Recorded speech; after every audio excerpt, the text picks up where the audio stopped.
Opposed, say no. Carried. Thank you. The 4 directors still right from table to the vote. Oh, just oh, well, I didn't, did I? I didn't say aye. No. You're allowed to discuss it. Yeah, I didn't say aye. All right. Right, thank you very much. On to the next paper, the Transition Plan for Merged Tourism Events and Economic Development Entity, now known as Christchurch NZ, hopefully.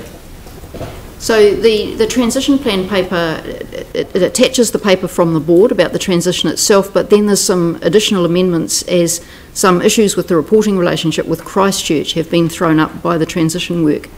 So I've put in some additional recommendations around, particularly around amending the terms of reference of the Innovation and Sustainable Development Committee so that we can clarify those reporting relationships.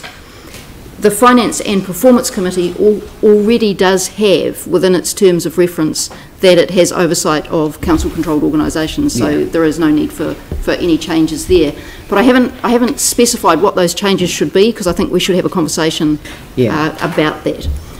The second thing to note is that this has been a cooperative process. The city has been represented on the steering group for this through Carleen, and the city has also been represented on the working group through myself and Richard Atwood. So the Canterbury Development Corporation, Christchurch and Canterbury Tourism and the council have been working in a collaborative manner on this, and it has been an extraordinarily good process, and a lot has already been achieved.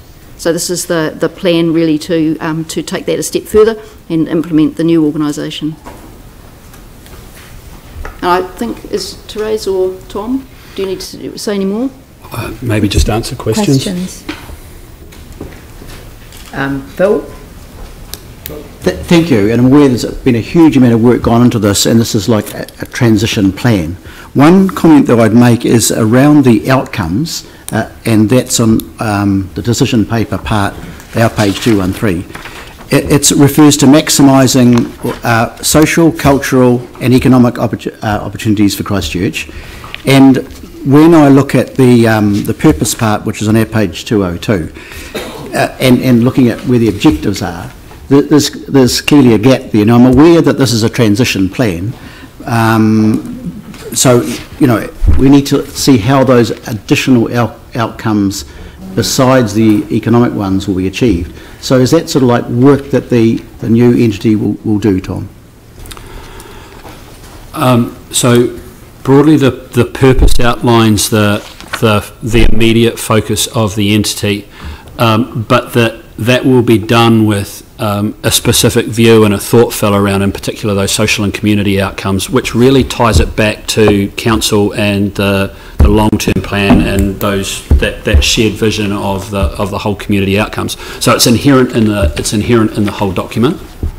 So in terms of the future plans, if you like, can we assume that they will be quite the objectives to achieve all of that will also be quite clear in the future, that they'll be clarified in a future document? So look, absolutely, the link to council's overall outcomes will absolutely be clear.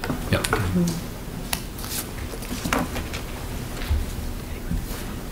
Very good. Any more questions?